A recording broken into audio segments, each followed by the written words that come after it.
Hey, what's up, you guys? Welcome back. Wow, you guys really don't get tired of these PayPal videos, do you? So I try to make some other videos about, I made one on Netflix, I made one on the Fitch downgrade news. Those videos is like, nope, no views. Yeah, you guys only want to hear about PayPal, and I understand that. It's a popular stock, and it's a stock that I'm holding that I really love. So I'm going to be talking about PayPal some more. I give the market what it wants, right? So today we're going to be a little bit more casual though. I'm going to respond to some of the comments that I got on some of the previous videos I made about PayPal. And most of the comments were intelligent, but some, let's just say, are not. I usually don't respond to dumb comments, but some of these are kind of hilarious, and I actually do want to respond to them. Let me make a separate video later, talk about some serious topics and actual smart questions that people have asked. But today's Friday, I just want to have some fun, so let's jump right into it.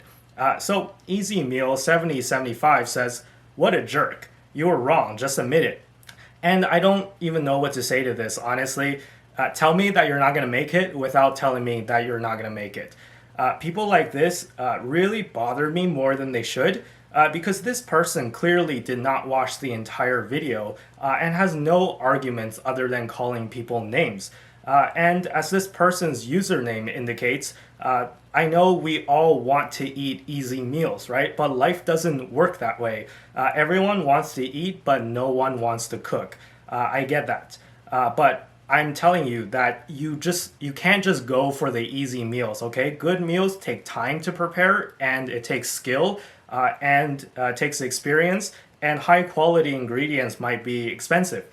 So the stock market is kind of like cooking almost, right? Like you're doing your research, you have to do your research, and then you have to put in the work. And if you think I'm a jerk, then all right, that's your opinion. You have the right to your opinion. But Easy Meal, if you're watching this, know that I really don't wish for you to fail. I want everybody to succeed. I can lead you to the water, but I can't make you drink, right? If you disagree with me, that's completely okay. But please justify your answers and show your work and prove that you've done the work, like I have with these videos. And if you think that I did my work wrong, or again, if there's something that you genuinely disagree with me, then please let me know, right? And I welcome these disagreements. Let's just move on. So next up, we have Ken, who says, PayPal earnings is bad. What about your calls? What is your next step? So before I answer the call options question, let me just push back on the first part a bit, okay? So PayPal earnings was not bad. I don't know who told you this. If it's your financial advisor who told you this, maybe you should look into firing them because I don't know who planted that idea in your head. If you're talking about the price of the stock, yes, it went down after earnings. But what you guys have to understand is that just because a stock goes down after an earnings report comes out does not mean that the earnings report was bad. Okay, those two things sometimes they're correlated, but sometimes they're absolutely not correlated to each other at all. And again, just because the stock price goes down doesn't mean that it's a bad stock. Like, I don't know what part of it is so like mind-blowing, but you guys have to get it through your head. Go ahead and watch my video that you commented on again, and you'll know that PayPal beat on most of the metrics. And we will talk about the metrics that they did miss, but it was a few, but it wasn't a lot. Most of the metrics they actually beat. As for my calls, I may have forgotten to mention this in the previous video, so my apologies, that was my bad.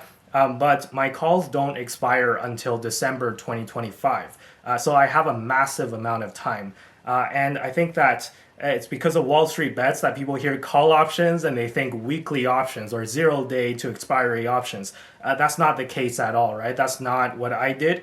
I bought a super long dated call option, which if you do that, it's almost like owning the shares because it's so far out. So yeah, I have time. Yes, I'm currently down on those options, but I'm not worried at all given my thesis, which you will know if you watched the previous video.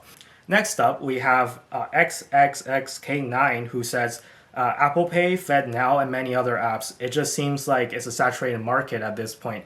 So I think this was in response to a previous comment that he made about how he thought PayPal was a joke, blah, blah, blah. And I think this is just a fundamental misunderstanding of PayPal's business model. To be clear, FedNow does not compete with PayPal. I don't know what you think FedNow is, but it's not what you think it is. FedNow is a system that helps speed up settlement periods and transactions between banks and the Federal Reserve. So the Fed does not use PayPal to send transactions to banks, okay? That's not what they used before they had FedNow. So the fact that you're bringing up FedNow shows that you actually don't know what PayPal is and you have no idea what you're talking about. With regards to Apple Pay, I mentioned this as well in one of my earlier videos where PayPal owns a service called Braintree, which helps merchants integrate solutions like Apple Pay. So you might think, oh, I use Apple Pay, so I never use PayPal, so that's why Apple Pay is so much better than PayPal. Well, your transaction might still be routed through Braintree, which is a PayPal service. So I would argue that Apple Pay and PayPal are not direct competitors, actually. So that's what I have to say to that. Next, moving on, Tavis Newman, 4274, says, I dumped it. Get out while you can before your losses get worse. And say it with me again, tell me you're not going to make it without telling me you're not going to make it. You dumped it? Why? Because the transactional margin was down 1%. Like, you guys are hilarious, man. Like, I don't even know what to say. But yeah, let's actually talk about the transactional margin thing, though. So this is what the bears have been hammering on, the fact that, oh, transactional margins are down, the margins are down. It was down. It went from 47.1% to 45.9%. So slightly more than 1%. And yes, I agree, this is not good, okay? We don't want to see this. But I don't think it's a cause for alarm because it's rather a small decrease. Now, if the margins absolutely crashed, then I'd be concerned. But this one is, I think, a blemish on an otherwise pretty good report. The way I see it is that you're getting a profitable fintech company with PayPal with a forward PE of 15 and a 5-year expected PEG or PEG ratio of 0.7. If you know anything about valuations, you know that this is an incredible deal. And bears just want to focus on that one thing, which is the transactional margin, which went down by slightly more than 1%. Now, before you call me a hopium boy, I will yield that the operational margin also missed their own guidance that PayPal put out. So PayPal had guided 22% operational margin for this quarter, but they came in at 21.4%. So it's a small miss as well, but nevertheless, it's a miss, admittedly, right? The CEO stated that we tightened on the originations and we're seeing the effects of that in this quarter. We put a provision in for our losses, and I expected that to be a temporary blip across the results. In recent years, PayPal had expanded its loan offerings to millions of merchants that process payments across the firm's many platforms. And these days, the company offers business and working capital loans.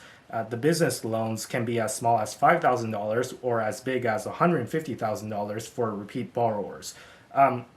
So later on in this article that I'm sharing, it also states that American Express was kind of saying the same thing, where they're seeing a little bit of more losses on their small business loans, which to me is sort of reassuring, because this tells me that it isn't exactly something that PayPal specifically is doing wrong, but maybe a reflection on the macro US economy, where everyone who originates loans are suffering because the rising interest rates are hitting small businesses really hard, and the default rate on the loans have increased.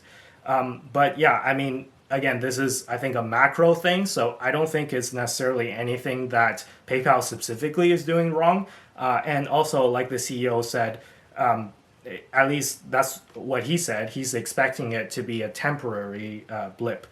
But yeah, anyways, that's it for now. There's actually an endless supply of dumb comments, but I can't possibly go through them all because it'll be just too frustrating and it'll take too much of my time. And it'll be a waste of time after some point. But I just wanted to share the comments with you, just Yeah, some of the bear arguments are just absolutely dumb. With that being said, though, I don't want you to take this the wrong way. I welcome disagreement and I welcome criticism that is constructive.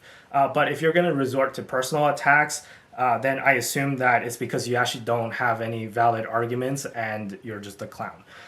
Anyways, thank you all for watching. Please be sure to hit the like button if you enjoyed this video.